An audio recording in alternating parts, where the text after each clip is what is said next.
too need be voiced. Your mind speaks to us. Welcome everyone to Kiss Meets the Podcast 4K, the crazy Kiss Countdown. I am one of your hosts, Eli Clausen. And I am Luke Neely. Oh God, we are back. We took a little break there. The first reason, of course, our band Biogenesis. We just released our EP through Rocks Records, Black Widow. So we took a little time and did a small series of some live, kind of commentary listening parties on Facebook. So if you're interested in that, jump over to the band's Facebook page, check out those videos. Also, make sure to pick up the EP on Rocks Records. You can now also get it on Amazon, and I believe it's on Discogs now, and I believe it's now on some digital capacities too. Indeed. So, and then of course, Christmas came, and New Year's now.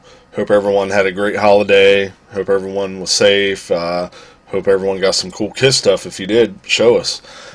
Another reason we ended up having a little bit of extended break, we had a surgery. My wife had a scheduled surgery, pretty big one, but everything went great, doing fine. So took a little extra time for that, helping around the house. So now we're back, and I know it's been a little while, but there's a lot of catching up to do. This may end up being a two-part video for this one, because we're gonna do the 80s album ranking here, which we promised to do, and then there's a bunch of comments and everything, of course, to catch up. So we'll see how this plays out. We don't want to make it too incredibly long for one episode, so again, it may be a two-parter. Any rate, we appreciate you guys sticking with it and watching the whole episode if you do, and all the input. So what have you been doing this time off? Mostly sitting straight on my butt. There you go. Yeah, I definitely enjoyed that. I was actually sick over Christmas break, which is weird. I don't get sick very often, so when I do, it's usually an ordeal, so to speak.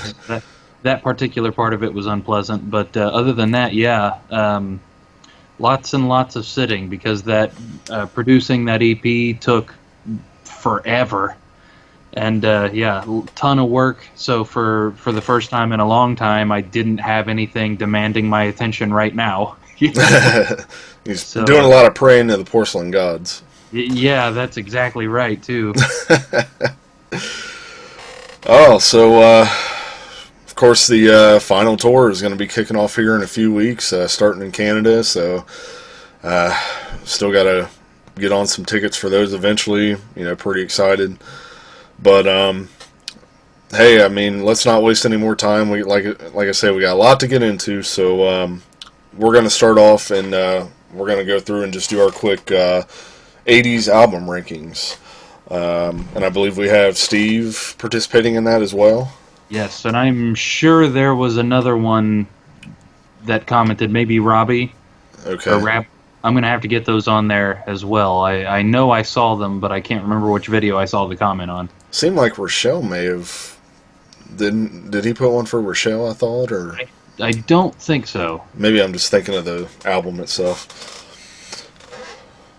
Which I can't remember if I mentioned, but we're here to do a Live 3 finally. So, alright, so top, 10 80s albums. Yeah. So I guess starting off, I guess kind of do this like we did the 70s, if I remember. I'll just go through my whole list, and then you do your two. Indeed. So my number 10, Smashes, Thrashes, and Hits. Still have a lingering cough thing that won't go away. No explanation needed. There you go. Number 9, Killers. Of course, love those new tracks, but, being that it's a compilation now. Number 8, Hot in the Shade. Number 7, Crazy Nights. Number 6, Unmasked.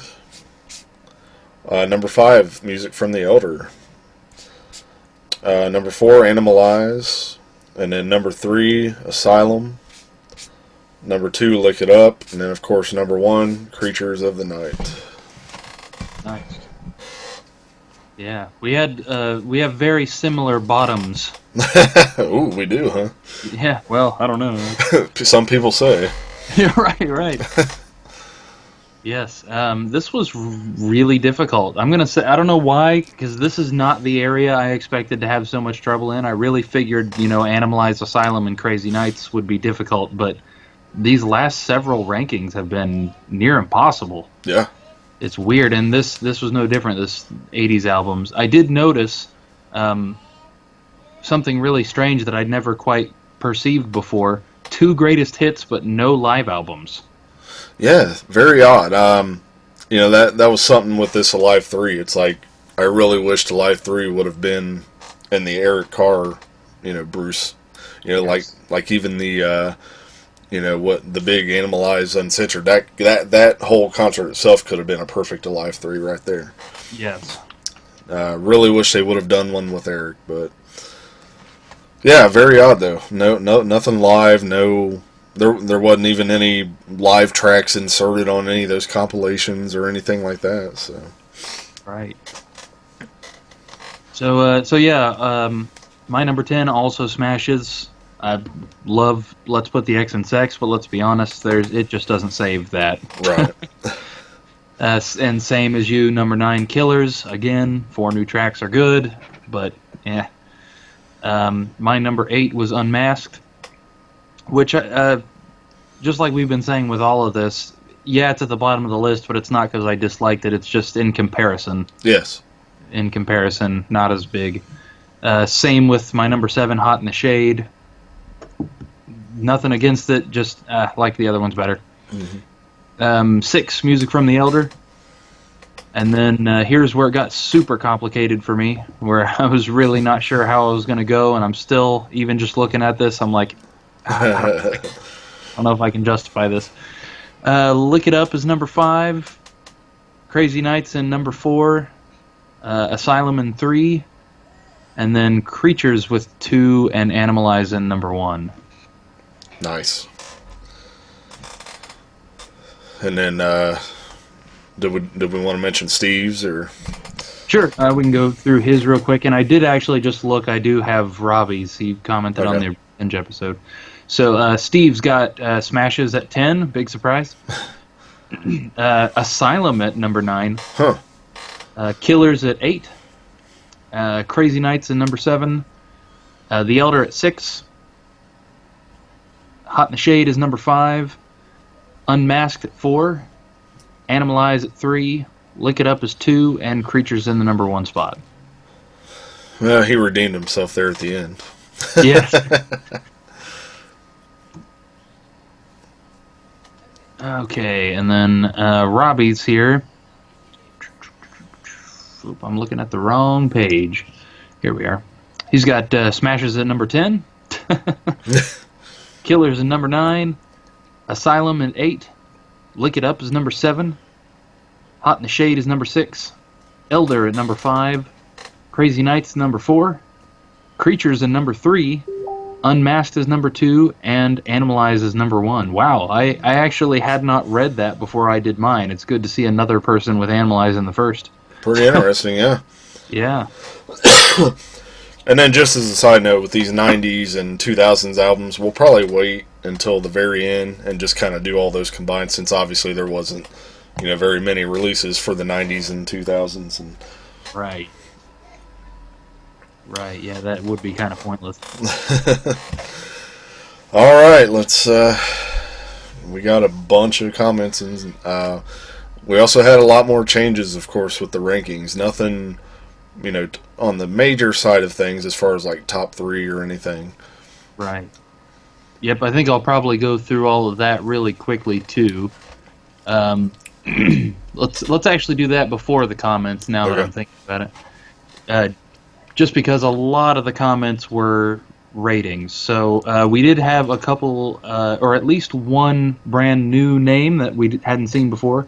So thank you so much. I have no clue how to pronounce that, so I'm just going to call him Rain, because it definitely starts with Rain. Yes. Yeah, thank you very much. I noticed, I was sitting here one day and noticed a bunch of comments started popping up from him on a lot of the videos, so I really appreciate, you going back and, making comments, and so please keep it up. Yes, absolutely. So, just a real quick run through of what's going on with the game board at the moment, which, by the way, is on my TV up here, which is why I'm looking up. The first album, we've got Deuce, Black Diamond, and 100,000 Years. That's 1, 2, 3 right there. So Gene taking first place there. Hotter Than Hell, we've got Watching You, Parasite, Hotter Than Hell, 1, 2, 3. Dressed to Kill, She, Come On and Love Me, and Rock Bottom. For Alive 1, 100,000 Years, Deuce, and Parasite. Yeah. For Destroyer, Detroit Rock City, King of the Nighttime World, and Shout It Out Loud.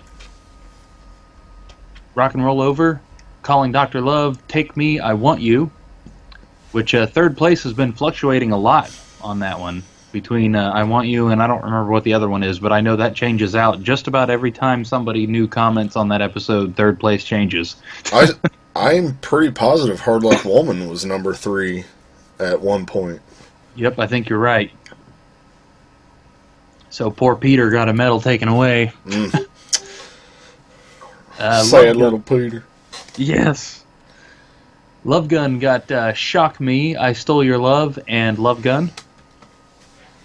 Alive 2, Shock Me, God of Thunder, Detroit Rock City. For Double Platinum, Strutter 78, Detroit Rock City, and Calling Dr. Love. For Ace's album, Rip It Out, Speeding Back to My Baby, Snowblind.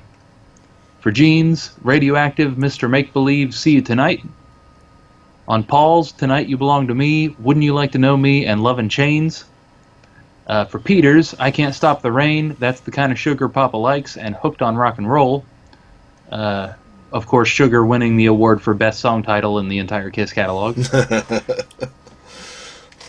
For Dynasty, Sure Know Something, Magic Touch, and Hard Times. On Unmasked, Naked City, Shandy, and Is That You? On The Elder, The Oath, Dark Light, and Under the Rose.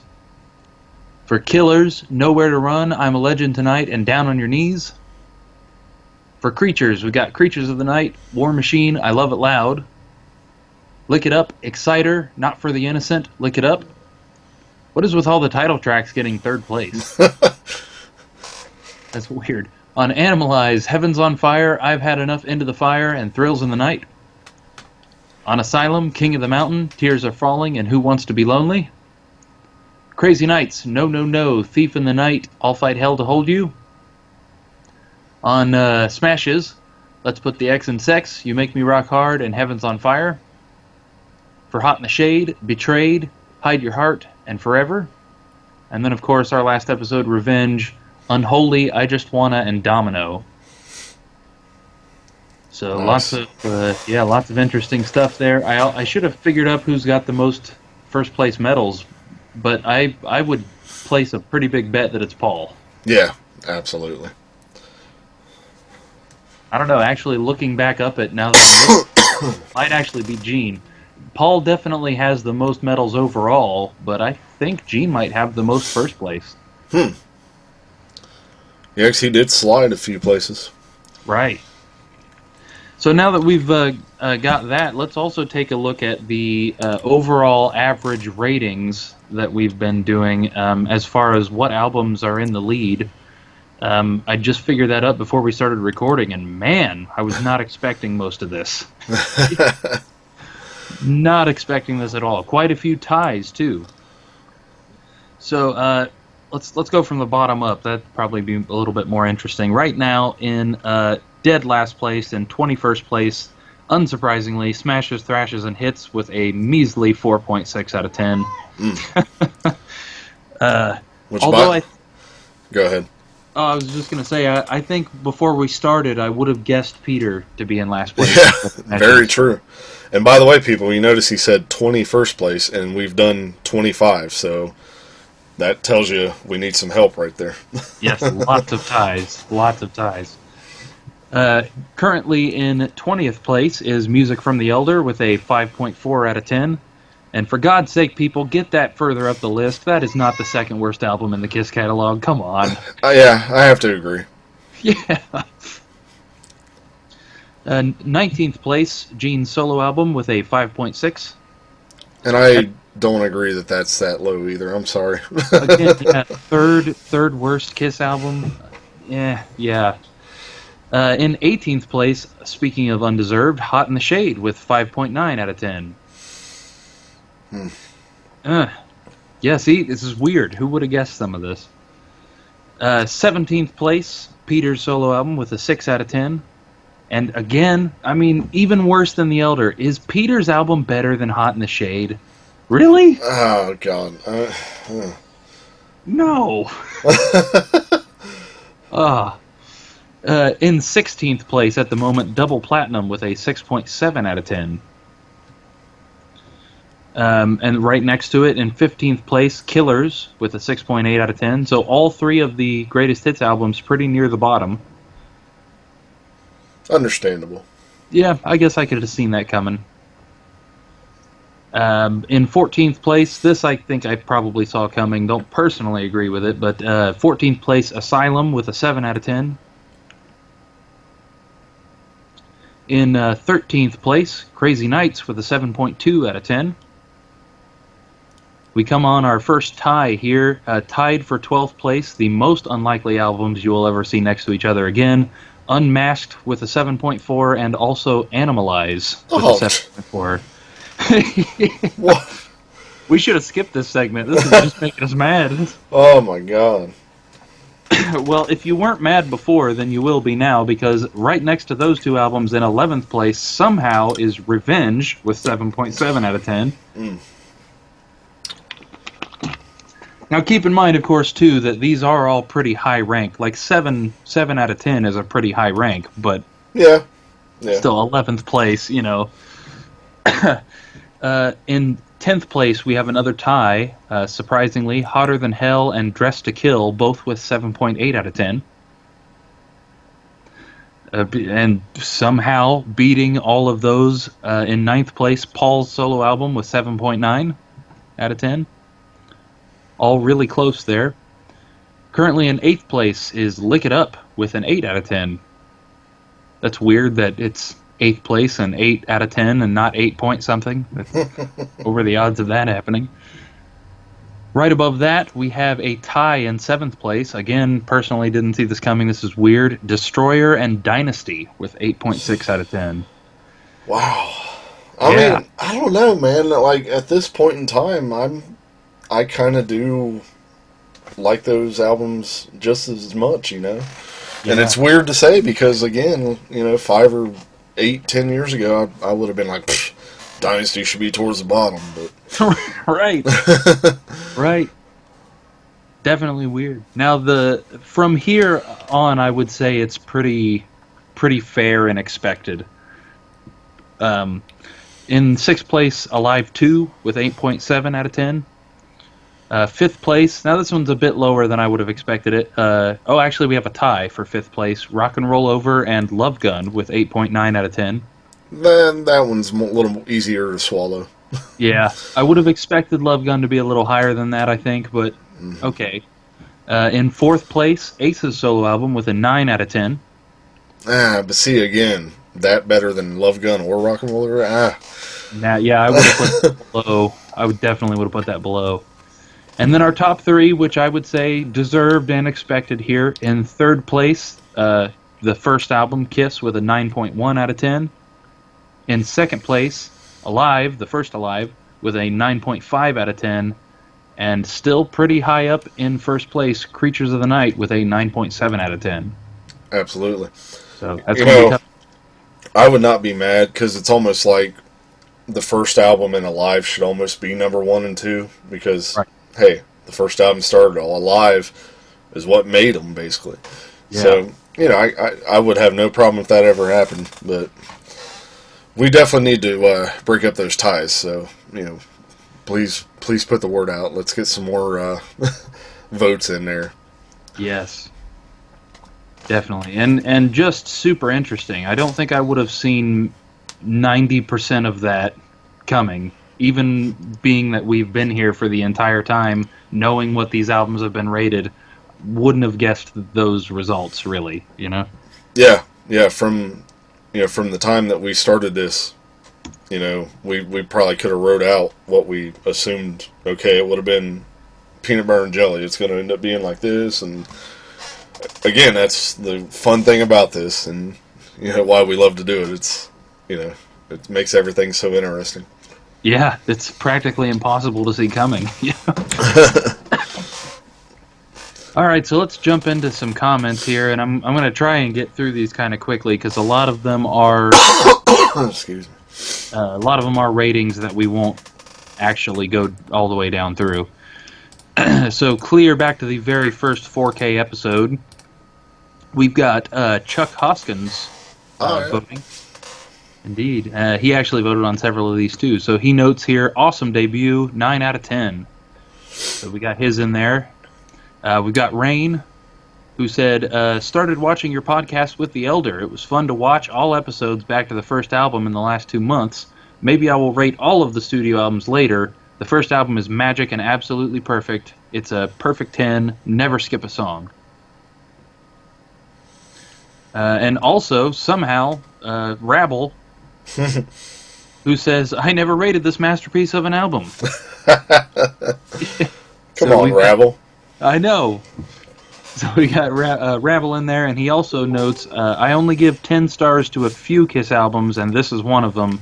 It can't not be. It's where it all started, and it was my first ever album. Indeed. So jumping forward to our Hotter Than Hell episode, the same cast of characters here. We've got Chuck Hoskins, who gave us his ratings and also says, favorite Kiss studio album, 9.5 out of 10. Yeah, by the way, Chuck, I was talking to him online the other day. Again, longtime listeners, viewers may remember Chuck as one of the co-hosts at one point. He asked me if it was cool to do that. I'm like, yes, please do so. Like, feel free to comment on whatever you want, rank what you want. Like, that's what we want. So, thanks for doing it, Chuck. And actually, Chuck is probably going to be on the show, I believe, for Unplugged. So Awesome. You should be seeing his face pretty soon. Definitely. That'll be cool after all the time. Yeah. Let's see, what else do we have? Oh, we got Robbie, Rabble, who also forgot to rank this one until now. So he says, great, heavy, grungy, dark album. The guitar tones sound like they're screaming from hell, and other than the paper-sounding snare and a few songs and a squeaky bass drum pedal and Mainline and Parasite, the album kicks you in the jaw. Then he gave the rankings, and he says, I give this an 8. It's a solid album, but not as good as the debut. Why? Side 2 of Hotter Than Hell, other than Watching You, isn't comparable to anything off the debut, in my opinion. That's the difference for me, but still pretty solid effort. So, also Watching You was his number 1. Oh. Then we've got Rain on this one as well, who says, you have a problem with the production, right? Thank God that it was produced so heavy and rough. Would be boring if it had the rock and roll sound of Kiss and Dressed to Kill. 3 similar albums would be too much. I like it, to be honest, because I also like the new wave of British heavy metal stuff, and hey, no She or Rock Bottom on the next album without Hotter Than Hell. Not perfect, but a great album, 9 out of 10. Well, I mean, yes, I don't want it to sound like the first or Dress to Kill because, you don't want to regurgitate, producers know that. You don't want to regurgitate and do the same thing you've done. I don't know. I kind of have to disagree about She because She was there when Wicked Lester was around. So that's true. That I feel like they would have included that. No, either way.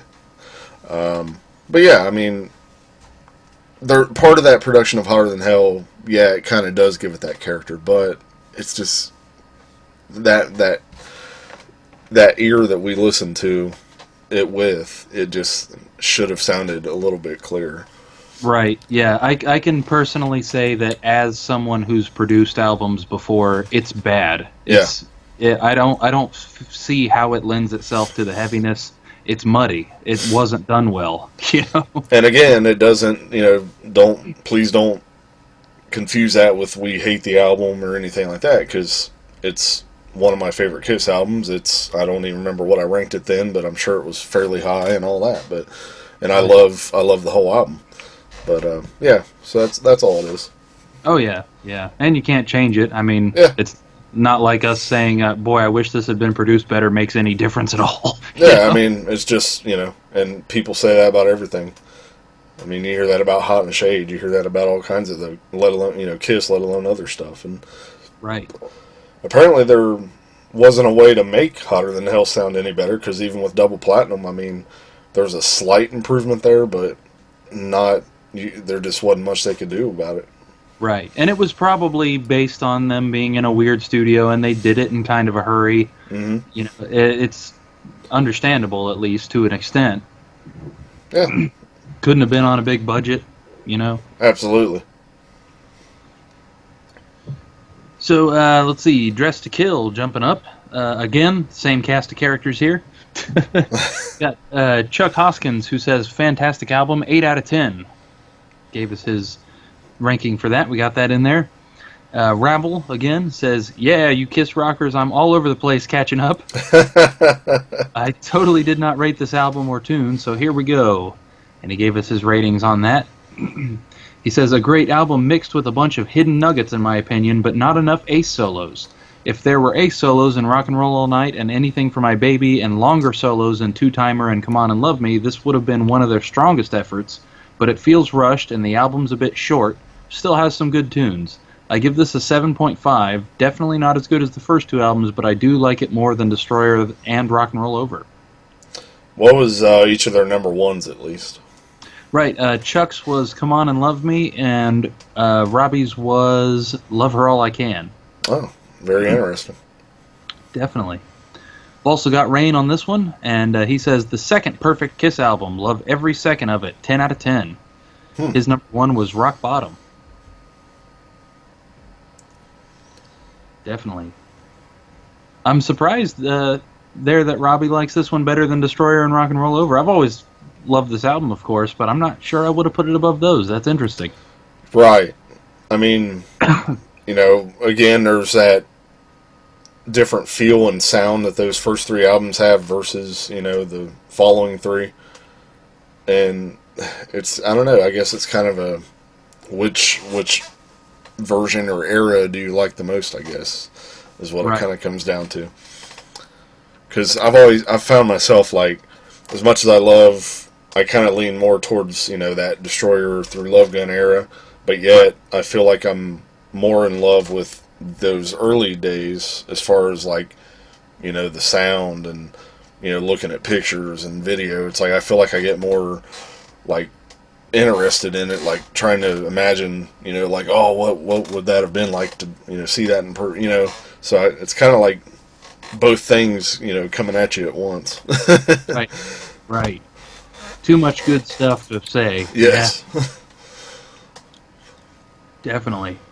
So we jump up now to the Destroyer episode, where we've got Chuck, who says legendary album, 8.5 out of 10. And he also notes he had Beth as his number 8 pick here, but he says if he could add Unplugged Beth, it would go up to his number 2 because that's the best version. Well, I think we know what his number 1 will be on that episode then. Yes, indeed. Yes. Yep, his number 1 for Destroyer was Detroit Rock City. We've also got Rain on this one.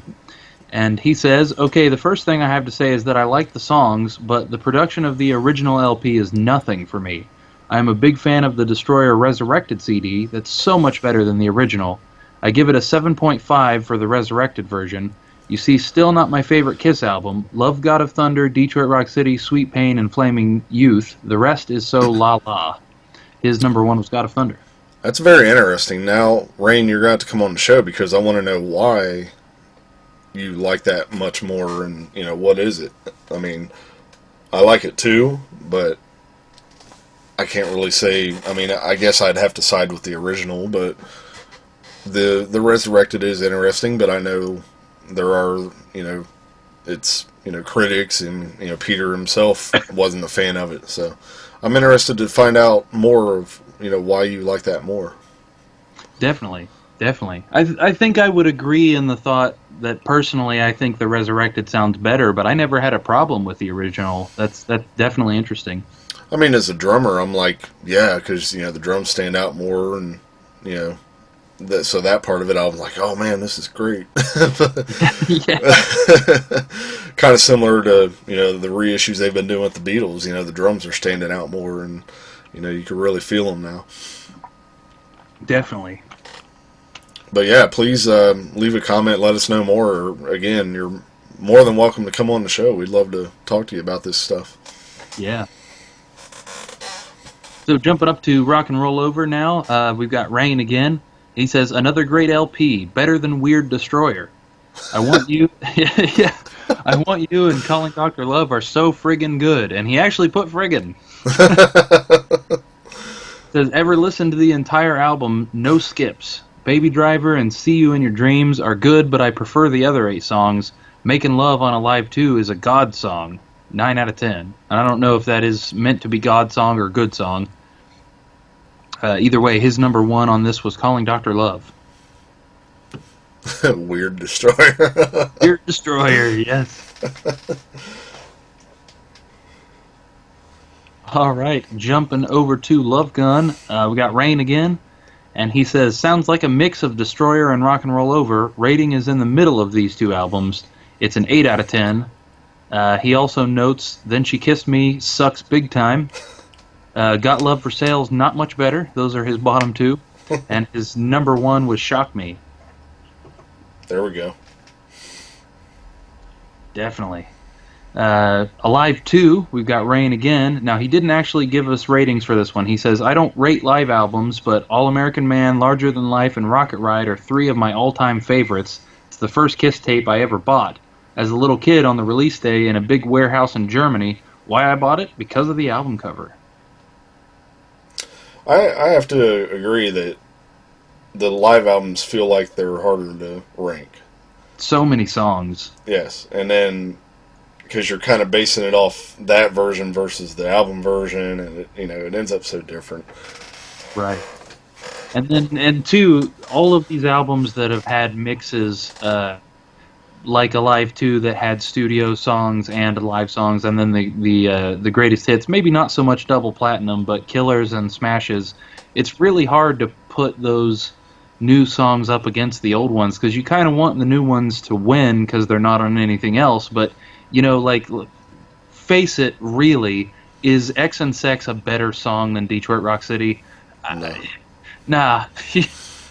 And again, there's that whole thing where we could have just ranked everything and then, ranked the new songs as the top ones. But I just didn't feel like that was, fair. I mean, because like you just said, I mean that's why. So it just isn't a fair, matchup. Right. It makes those albums weird to vote.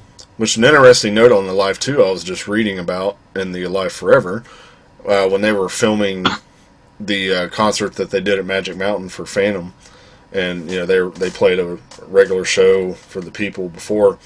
Someone that was there said that they saw the set list taped to the stage and it had All American Man on it, and they were super excited because, oh my God, they're going to play that. Well, then a little bit before the show started, one of the roadies came out and scratched it off the list, and he was pretty bummed out. It was like, oh. Oh. So we almost had a live version of that. That would have been cool. Makes you wonder, did they decide at the last minute not to do it, or was it on there by mistake? That's weird. Yeah, interesting. Yeah. Let's see. So, Double Platinum episode, we got a comment from Rabble, who says, looking back, Kiss has had many great songs and albums in all eras of the band, but if I had only one album from them, it would definitely be Double Platinum, just because it captures the band at its peak with the classic lineup, and even though there's no Shock Me, I Stole Your Love, or even Got to Choose, it's still a solid greatest hits package. See, that still blows my mind. Like, I never thought until we started doing the show how many people have said that was either their first Kiss album they ever got. And it's kind of like most people, that was their introduction, or it's almost like the mini Bible of Kiss. Like, it is such a great compilation, even though, yes, there's a lot of differences on there. So then there's that whole thing that you don't even realize that until you decide to go back and listen to the main albums, and then it's like a whole different experience. So it still blows my mind that how much Double Platinum really, meant to people, and kind of, was the gateway to the band. Right. Such an important thing. Yeah, and I think it would be the greatest hits to me if they had left the songs alone. Yeah. And I would sit here and assume that, like, Alive would have been what most people would have said, was their first album or their, introduction, but Double Platinum, man. I mean, wow. We've been hearing it a lot. Yeah. Definitely. So on the tail of that, jumping up to the Peter album, we've got another Rabble comment here, which he says, "This is definitely the best album out of all the solo albums, and almost as good as Creatures." Just kidding. I was kind of like, for a minute, like, are you sure? Yeah, that's what the comment says. That's word for word. Yeah, so he says almost as good as Creatures. Just kidding. My least favorite Kiss album. I rate this a 4 because I only like 4 songs off this, and I now use this CD as a beer coaster. Oh, wow. Did he give his number 1? No, he actually didn't give a ranking, just that all. The beer must have, ate off the text on there, so he couldn't read it anymore. Yes. Yes. So, let's see, on Dynasty, we've got Rain again, who gave us his rating for this album, and also says, "A big success worldwide, but hated in the U.S. Okay, different countries, different people. Must say I still love Dynasty. If I put the CD in, I listen to the entire album. 9.5 out of 10. As do I now. Same. Love that album. Yep. Also, Rabble here says, "Hey, Eli and Luke, where is Dynasty ranked in your favorite Kiss albums? Also, people say Dynasty and Unmasked are similar albums, but I disagree. Dynasty still has some punchier rock songs in the album compared to Unmasked, except Naked City and Is That You? But which one do you prefer over the other, and why? Side note, Ace's songs off Dynasty are much better than his Unmasked tunes." Well, I prefer Dynasty over Unmasked. As far as where it ranks in all of them, God, that's... I'm just, for right now,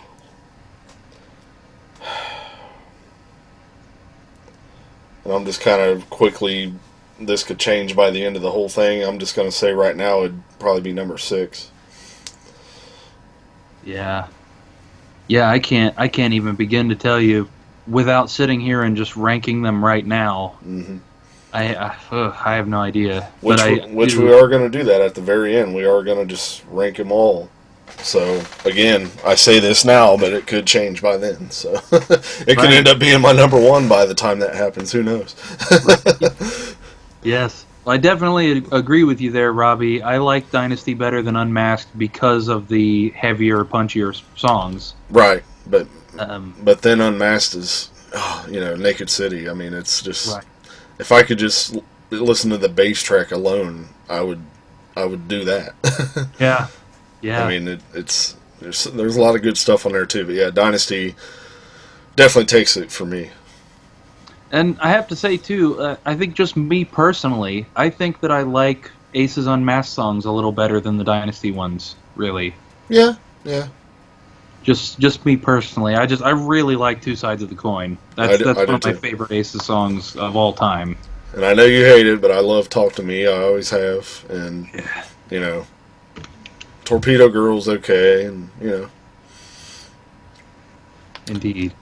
That's weird. Now I almost forgot about Talk to Me. That's weird for me to think now that I think I'd take Ace's Unmasked tunes over his Dynasty tunes, even with Talk to Me on there. That's weird. I've never been a huge fan of 2000 Man either. I don't know. I like the unplugged version a lot better than the Dynasty version.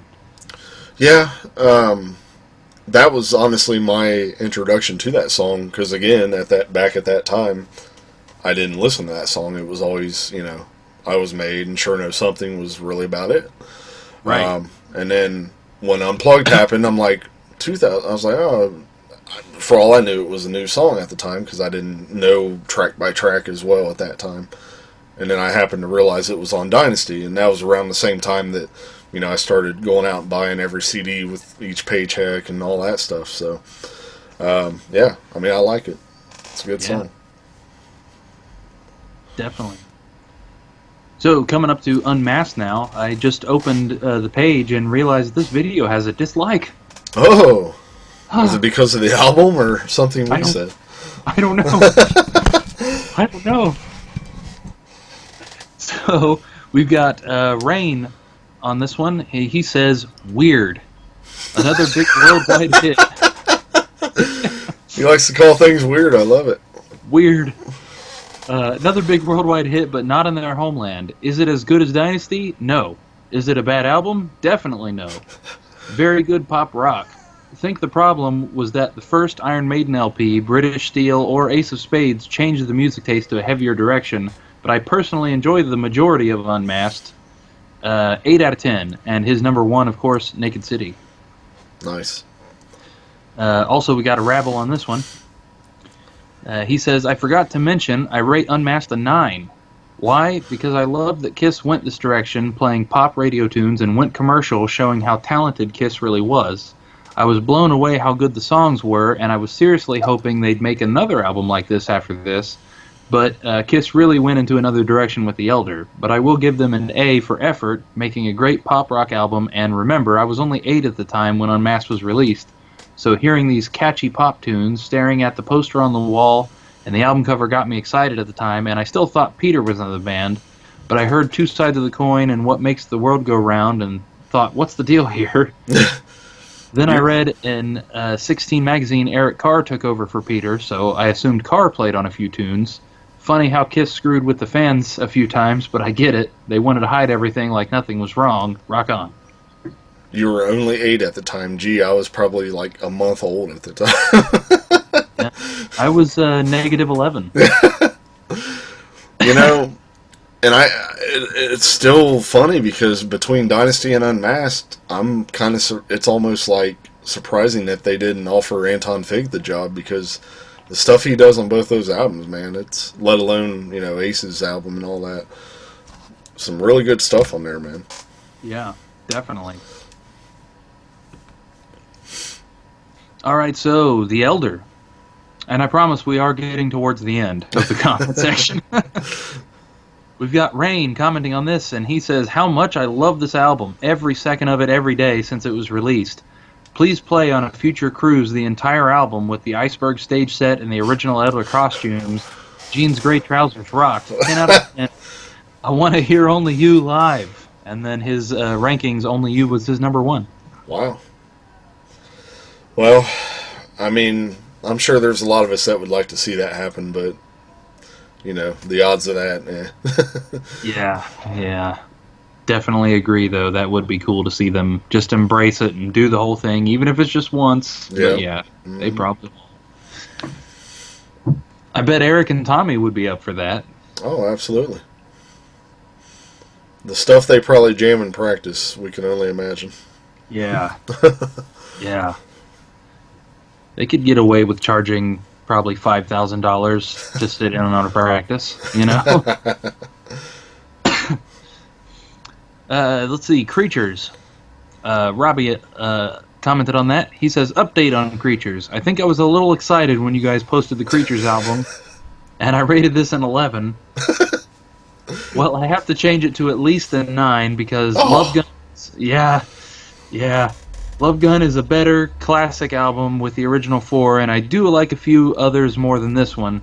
Creatures is recorded by many ghost musicians, but still, it does kick butt, yet overall, some of the songs are forgettable to me, plus there's no way I can rank this higher than Revenge. Rock on. Really? Indeed. I mean, I agree with because Love Gun's my next one, so, but not better than, I don't know. Well, I respect you, Rabble. Rabble. Rabble. Rabble. Yes. Okay, let's see. Jumping all the way up to Hot in the Shade now, because nobody cares about the no makeup albums except me. We got Rabble, actually, with 2 different comments here. And he says, I can't understand why lots of people say Revenge is overrated because the band was on fire at this time in 91 through 93. God Gave, Domino, and Unholy were played on MTV and the radio consistently. Oh, played on MTV and the radio consistently, and the rest of the album is pretty strong. The Revenge era is by far the best the band sounded musically and did not disappoint. Do you guys think it's overrated? I'd love to hear your thoughts on this. Thanks. I don't personally feel it's overrated, because it doesn't. Like every time there was a new Kiss album, it was always more, aiming for like Destroyer or something. It was never, this is going to be the next Revenge or the next Creatures even. So, and with Revenge, I feel like there's so much more stuff on there that doesn't get it, much respect or attention and ever played live that should have. And I mean, other than that, I don't know. I just really don't feel that it's overrated compared to maybe other albums in the catalog. Yeah, I definitely agree there. I think there's a couple of songs on there that I don't care for generally, like Paralyzed, for example. Yeah. But yeah, no, I think if people weren't really too big on the direction they went in the 80s, the 90s was almost the perfect, not really a return to form, or Revenge, not the 90s, but as close to a return to form that lineup was going to get. Mm-hmm. You know what I mean? They went back to what that lineup should have probably been doing that whole time. It's definitely debatable that was the best sounding that they ever sounded through the whole because, you look at stuff that's on Asylum and Crazy Nights even, Lick It Up. I mean, it's very debatable, but it is a strong album. Yeah. And it was just perfect for that time, and that's right. what needed to happen. Right. I think if every song on that album sounded like Unholy, maybe their best album. Yeah. For me personally, being a fan of more technical music, yeah, I think for sure. But yeah, overrated. I don't think so. I think it gets the attention it deserves, probably. Right. Car Jam just came on in the car when I was on the way home. Never gets old. So you were jamming to Car Jam in your car? Yes.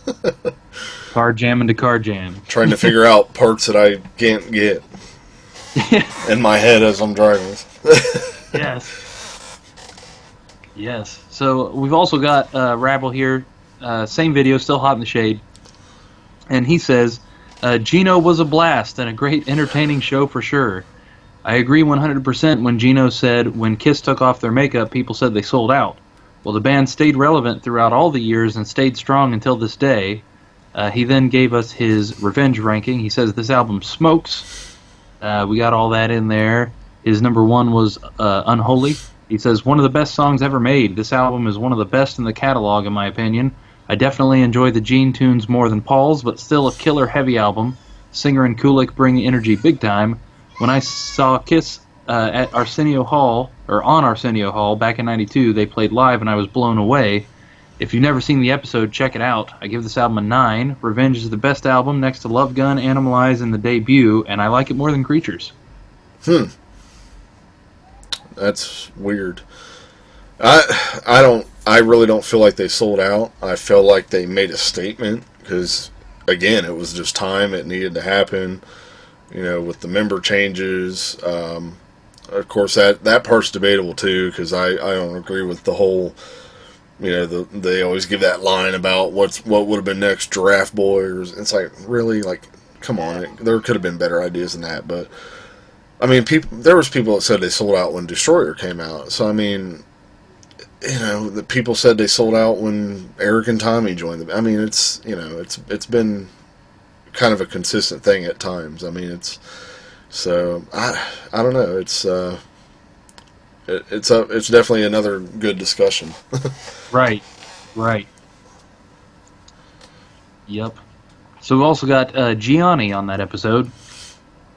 And he says, "Hey, everybody, here comes Revenge." He ranks at 7.5 out of 10, and he gave us his rankings. Some notes here. His last place, Every Time I Look at You, he says, "Not a bad song, but not my style."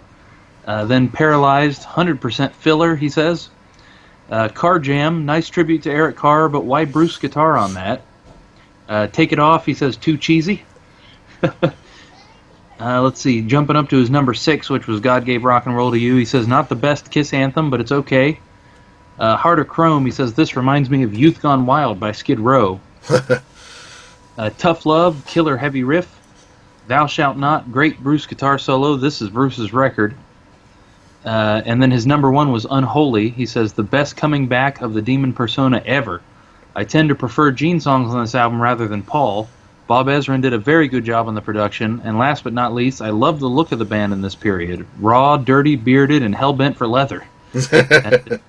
and don't complain so much about the lyrics. Gene and Paul are not Dylan or Cohen. Again, you're doing good about how to pronounce my name. Great job. Hello again from Florence, Italy. See you next time. That's awesome. Good. Awesome. I'm terrible with name pronunciation, so I always worry about that. Oh, what was there was something I was going to bring up that you mentioned in his comment. Crap, now I forget. Oh well. Yeah, something in there. So let's jump, last but not least, to our Revenge episode, the last episode, which has a whopping 12 comments on it, so definitely a lot of stuff to go through. Let's get the best one out of the way. First off, with DrewFan22, who asks, "Where's Gino?" Oh Lord. And for those of you who aren't aware, that's Gino. That Drew fan is Gino.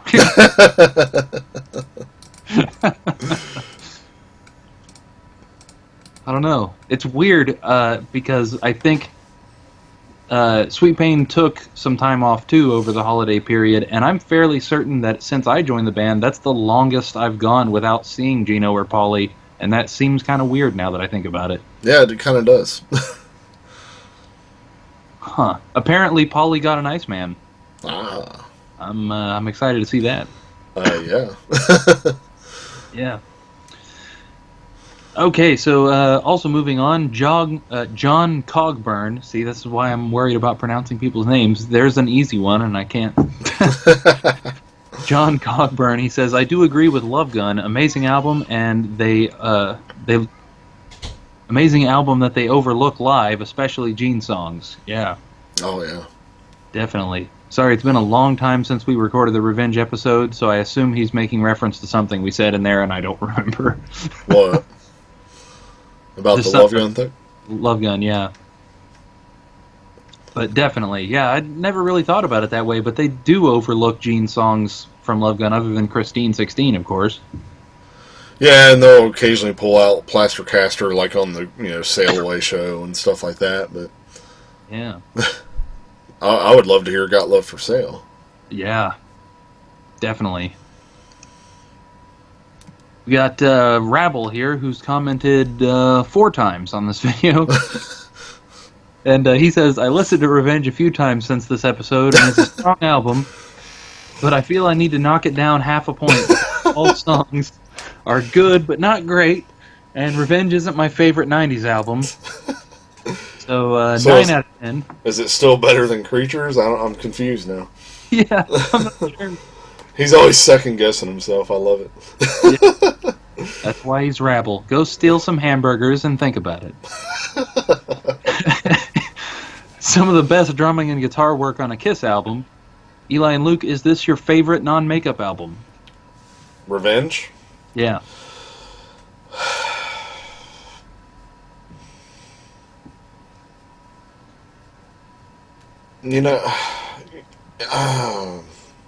I'd have to say it is, but Lick It Up is really growing closer to that spot right now, as well as Asylum. But I'd have to say Revenge still takes it. Yeah. That's definitely a hard one. I don't know. Animalize and Asylum are both pretty far up there for me, so I don't know. Like I said, if there were more songs like Unholy, then probably no contest. And again, I've always been a big fan of Hot in the Shade. I mean, yeah. Because it's one of those, I remember it coming out. I remember getting it on cassette when it came out. And, just a lot of those songs are ingrained in my head, too, because of that. But I think Revenge still... Because I also remember when that came out and how there was that feeling, because it's like, what's it going to sound like? Because, it's a new drummer, and, and then you open it up and see the look and... all that stuff because, back then the CDs were still coming in those big long cases or whatever, right. And it had the artwork on the front. I don't remember the back. I don't remember what was on the back. Probably the same that's on the back of the CD, I assume. But seeing that picture for the first time and whoa, like what? Gene has a beard. What's this? And then as soon as you put it on, Unholy comes in and it's like, because the way it starts, you're kind of at first like, what's going on? Where is it? Why hasn't the song started? But yeah, I think right now Revenge still holds that. Just it's very slightly now, because like I say, Lick It Up has been growing more and more on the radar, as well as Asylum. Definitely. Can you go back and start reading that other comment again so I can see if I remember what I was going to say? Yeah, yep. Give me just a second here. Car Jam, nice tribute to Eric Carr, but why Bruce guitar on that? Oh, that's what it was. I'm assuming, and I'm not an expert, but I assume the reason they overdubbed the guitars was simply so they wouldn't have to pay Ace any royalties. Because at that time, they kind of gave him the Vinnie Vincent treatment, even though Vinny worked on him with that album, you know what I mean? They kind of gave him that shunning treatment at that point. Yeah. So that's my assumption of why they overdubbed it. I mean, what do you think? Yeah, I think they probably didn't really want to promote older lineups, other than, of course, paying tribute to Eric. Mm-hmm. But at that point, when they're trying to sort of rebrand, why in the world would they call back to something as early as The Elder? Really, I know that we've kind of had issues with that in the past in bands that I've been with. When members change around, it's almost hard to continue to promote things from older lineups just because of that. It's like, well, we don't want them to remember better times, quote unquote. Yeah. We're promoting this now. So in that, I think my instinct would also have been to, well, let's have our current guitarist be the one playing on it. Right. And they could have easily edited that down to where it wouldn't even have guitars at all. They could have just had it start to where it's, just him doing the dun dun dun dun dun. It could have just started there and the whole drum solo, and then as it gets to that point where there would be guitars when it comes back out, they could just have it start fading out and it's only drums or something. They could have easily done it that way. So, indeed, and it's weird too for Kiss to have an instrumental song at all. Right? Only the second or third? I'm sorry, third. Oh right, Love Theme and then Escape from the Island. Yeah. So yeah, very very interesting. And it was because again, first time I ever put it on and I saw the title, I'm like, okay, obviously this is going to be a tribute to Eric, but what's it going to be? Right. And then when I heard that, I was just like, oh my God. Like I said, to this day, just heard it earlier. I mean, every time I hear it, it's still just amazing every time. And so. Yes. So we've also got Robbie's 80s rankings, which we read already. He says, the first 4 albums are my go-to Kiss CDs, and I'm actually realizing I listen to more 80s Kiss than 70s Kiss these days, because I mainly listen to Love Gun, the debut, and Double Platinum for 70s. Also, Rabble wants to tell you my favorite episodes so far. And he even said Rabble. Yeah. He's now speaking in third person. Yeah. We've created a monster. What have we done? So his favorite 4K episodes so far are Unmasked, Animalize, and the Revenge episode. Wow. He said, you guys definitely have to rate your episodes when all is said and done. That would be really cool. No. We, the Kiss Meets the Podcast fans, would love that. I think you, the Kiss Meets the Podcast fans, need to rank our episodes. That would feel a little, egotistical to me. I don't know. Yeah. Rabble, you're the one that gave Unmasked a thumbs down then. I figured it out. Oh, that's what it is. That's what it is, yeah. His finger slipped. He meant to hit the thumbs up. And... Oops. Now, it was probably Drew fan.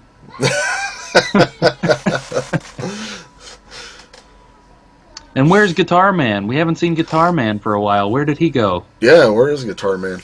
Come back, Guitar Man. Yeah. So, we've got Rabble's third comment, and he says here, I don't have anything negative to say about Revenge. I think your other comments may disagree with that.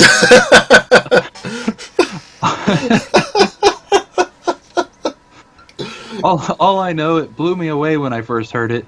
Heavy and good, and Kulick never sounded better tone-wise, but I feel his earlier guitar work was better. To me, this album saved Kiss at the time because grunge music had taken over the scene and I absolutely hated it, so Revenge helped me get by in the 90s era, along with their other releases that followed. I rate this a bit higher than Creatures because most of the album was a total band effort with the 4 guys except one track. Plus, cool they got Dick Wagner to do a solo too. He also says if you hear Bruce's take on it, he wasn't too happy about it because apparently Bruce was out on holiday and Kiss brought in Dick Wagner for the solo. And when Bruce showed up, they filled him in on what happened, but Bruce did end up playing bass on it. To me, this album is one of their strongest efforts and probably their last great album, even though I love Carnival of Souls. Sounds kind of similar to a Dick Wagner story we've heard before. Yeah. Yes. So, Rabble also says he rates Alive 3 a 7.5 out of 10. He would have ranked it higher if Kiss would have stuck with more 80s and 90s songs. I agree. I can totally see that, yeah. That's one of my gripes is why include stuff that was already on the first 2 Alives. Right. But that's just my view. Yeah, I see why they did what they did, being that it's a different lineup and they played the songs a little differently. But yeah, it would have been nice to have more of the stuff we hadn't heard on a live album. Yeah, it would have been so much, again, nicer to have Alive 3 with Eric Carr. Yeah. Have that good, perfect recording of Young and Wasted, maybe even Little Caesar, and his drum solo. I mean, yeah, all that. There's so much, that would have been great. Right. So we've also got, 5 comments from Jay Rucker. So you won, just barely. You won the comment war. He gave us his 80s albums rankings, so totally didn't see that till just now. I just put those in there alongside the others too. So he's got, in order from worst to best, Smashes, big surprise. Actually, he didn't number these. I only know it's worst to best because Smashes is in the front. So. Well, at least we hope so. Right, yeah. Smashes, Hot in the Shade, Music from the Elder, Animalize, Killers, Unmasked, Crazy Nights, Asylum, Lick It Up, and Creatures. So another really interesting list to have Asylum so far up when a lot of other people didn't have it up there, and then Animalize almost at the bottom. Jay also says, I said Revenge is overrated because everyone points to Revenge as the best non-makeup album, but it's not close to my last place, even though my last place is a non-makeup album coming very soon, and you probably know what I'm talking about. Well, there's only one more, so... On my worst to best list, which I've already done, it is 23rd on a 32-album list, and he says he does include Kiss Rocks Vegas. That's going to be a stinker if we do that one. Yeah, that's going to be interesting. He also says my dad gives Alive 3 an 8.5. As far as his own, he says, Alive 3 gets a 7.5 out of 10. A story, when I was a little kid, I had this for my non-makeup music on, because besides this, all I had for non-makeup was Animalize. So this was it for stuff like that. I just want to lick it up, Unholy, God Gave Rock and Roll, Domino, etc. I still listen to it a lot because I live in a small town in South Carolina, so I have a four-wheeler track and I have a Walkman, and I listen to this album the most when it comes to cassette. Some facts about that, Alive 3, the highest chart position was number 9 in the USA, and the lowest was number 22 in Japan. The only single, which was I Love It Loud, got to number 22 on the mainstream rock charts. Then he gave us his Alive 3 rankings. His number 1 is I Just Wanna. Also, his last comment was a YouTube link. He says, watch this video for Alive, and I did click on it. I didn't get to watch it yet, but it is some clips of some songs that they did on the Alive tour, so that's pretty neat. It's like an audience filmed. You definitely don't see stuff like that very often. The original Alive tour? Yeah. Wow. Yep, so that's pretty cool. So definitely check that link out if you guys want to. That's a comment on the Revenge episode. Is that the one that's called, like, Secret Files, and it's like a live out? Yeah, I did watch those. Those are amazing. Like, I saw those pop up on that dude's channel, and oh my god, I downloaded all 3 of them, because there's 3 different videos of the Secret File stuff, and some amazing footage that, yeah, it blew my mind. Yeah. Cool to see him in that era. Yeah. Especially the one where it's like the outdoor gig, and the footage starts in the daytime, so it's still daytime. You see the stage there and everything, and then it jumps to when the show started at night, and very cool, man. Yeah. I don't know where that kind of stuff came from, but very cool footage. Yes. All right, and we also have the next chapter of Javier Boster's story. Well, I was getting worried there. I thought for a minute we didn't have one from him. Yeah, yep, this is our final comment. Don't worry. The longest comment section of any of these videos yet is almost over. So Javier says, after 2 long years, Kiss finally released a new studio LP. To say that I was beyond excited for it would be an understatement. When I first heard the CD, I was really blown away by it. I played this for months and felt that it was just what the band needed to do at the time. However, over the years, I've come to realize that this is not as great of an LP as I had once thought. Even though there are very strong songs on this LP, the songs that I don't care for really make me feel that this is probably the most overrated LP in the catalog. Hey, there you go. There's somebody to agree with Jay there. Yeah. For instance, the only good thing about God Gave Rock and Roll to You 2 is the video. I Just Wanna is also a song that is just bad. But let's not forget the worst one of them all, which would be Every Time I Look at You. I don't know what is worse, this song or Paul's boy beard that he has in the video. That does look pretty stupid. I'll agree with you on that. I do like that they put a track on Revenge to pay tribute to Eric. I do like the track, but I would have preferred a song with Eric singing on it. Good point. Such as Nightmare, or even a live version of Fits Like a Glove. I think he meant Young and Wasted there. This would be the first tour I would miss since the Animalized tour, and I would not see them again until the reunion tour. This would also be the end of having a new release by the band almost every year. If I thought I waited a long time for Revenge to come out, I sure had no clue that it would take another 5 years for the next studio LP to be released. Right. But more on that LP later. This is my 6th favorite non-makeup album. Nice. You know, I definitely want to get Javier back on the show, and hopefully we can get, a little better audio, because I know it was kind of hard to understand him. But, if you guys haven't seen Javier's Facebook, he's got this refrigerator that is just plastered with Kiss magnets all over the front. I mean, completely covered. It is one of the coolest things ever. Take a look at that, and he's got a ton of great Kiss stuff. I saw he posted a picture just the other day. He picked up one of those cardboard cutout ads for the Gene Simmons soda. So very cool. I want to get him back on here sometime and just kind of pick his brain about stuff and things like that. So definitely see what we can do. All right, everyone. So we're gonna cut this one now and go to part 2, and we're gonna get into the Life 3 discussion on that one.